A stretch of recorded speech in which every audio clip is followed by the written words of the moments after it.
ফের রাজ্যসভায় সাংসদ প্রার্থী করল সুস্মিতা দেবকে তৃণমূল কংগ্রেস। রবিবার প্রার্থী তালিকা ঘোষণা করে তৃণমূল কংগ্রেস। তালিকায় রয়েছেন সুস্মিতা দেব। এছাড়াও মতুয়া মহাসংঘের সংঘাধিপতি মমতা বালা ঠাকুর, সাংবাদিক সাগরিকা ঘোষ এবং নাদিমুল হক রাজ্যসভা ভোট লড়বেন তৃণমূলের হয়ে। রবিবার সর্বভারতীয় তৃণমূল কংগ্রেসের পক্ষ থেকে এক্স হ্যান্ডেলে প্রার্থী নাম জানানো হয়েছে। সাংবাদিক সাগরিকা ঘোষ এবার বাংলার শাসক দলের নতুন মুখ। একই সঙ্গে লোকসভা নির্বাচন এবং সিএএ নিয়ে চর্চার মাঝেই মমতা বালাকে প্রার্থী করাও বড় সিদ্ধান্ত বলেই মনে করছে ওয়াকিবহাল মহল। এবার বাদ গিয়েছে ৩ জনের নাম। তারা হলেন শান্তনু সেন, শুভাশিস চক্রবর্তী এবং আবির রঞ্জন বিশ্বাস। উল্লেখ্য, আগামী ২৭ তারিখ নির্বাচন রাজ্যসভার ৬ আসনে। তৃণমূলের ফের রাজ্যসভার সাংসদ প্রার্থী সুস্মিতা। সংবাদ মাধ্যমের মধ্য দিয়ে সুস্মিতা দেব ওনার মতামত তুলে ধরেন। ব্যুরো রিপোর্ট, নিউজ অবিকল। আমি সবচেয়ে প্রথমে আমার নেত্রী এবং বাংলার মাননীয় মুখ্যমন্ত্রী মমতা বন্দ্যোপাধ্যায়কে আমার অন্তরের অন্তঃস্থল থেকে ধন্যবাদ জানাচ্ছি যে উনি আবার আমাকে রাজ্যসভাতে অল ইন্ডিয়া তৃণমূল কংগ্রেসের সাংসদ হিসাবে কাজ করার সুযোগ দিয়েছেন এবং আমাদের ন্যাশনাল জেনারেল সেক্রেটারি অভিষেক বন্দ্যোপাধ্যায়ের যে সাহায্যটা আমি বারবার পাই সেটার জন্য আমি কৃতজ্ঞতা জানাচ্ছি।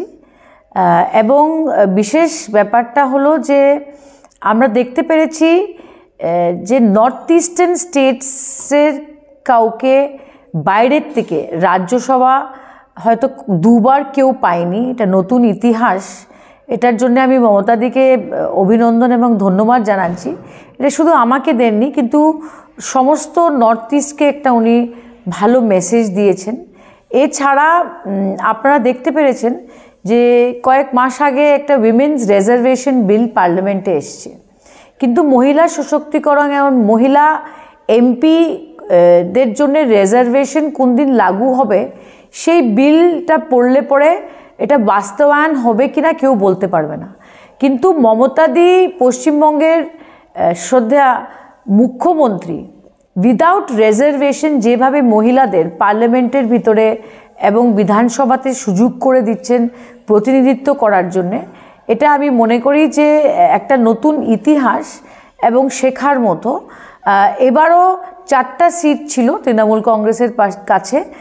4টা সিটের মধ্যে থেকে 3টা সিট মহিলাদের দেওয়া হয়েছে। তাহলে আমি মনে করি যে মহিলা সশক্তিকরণ নিয়ে আজকে তৃণমূল কংগ্রেস সবচেয়ে বেশি এগিয়ে আছে, আর সেটাই হলো মমতাদির ভিশন। আমি বরাকবাসীকে এবং আসাম রাজ্যর সবাইকে বলতে চাই যে আমি বাংলার থেকে সাংসদ হয়েছি, কিন্তু আমার কর্মভূমি আসাম, আমার জন্মভূমি কাছাড়। এখান থেকে আমি আগে লোকসভার এমপি হয়েছি, শিলচরের এমএলএ ছিলাম, পৌরসভার সভানেত্রী ছিলাম। আমি আপনাদের সেবায় সবসময় প্রস্তুত থাকব। আপনাদের যখনই দরকার হবে আমাকে সরাসরি জানাবেন এবং আপনাদের সেবা আমি ডেফিনেটলি করতে থাকব। আর বাংলার যে সমস্যাগুলো রয়েছে সেগুলো নিয়েও আমি আগামী দিনে পার্লামেন্টে লড়াই করব।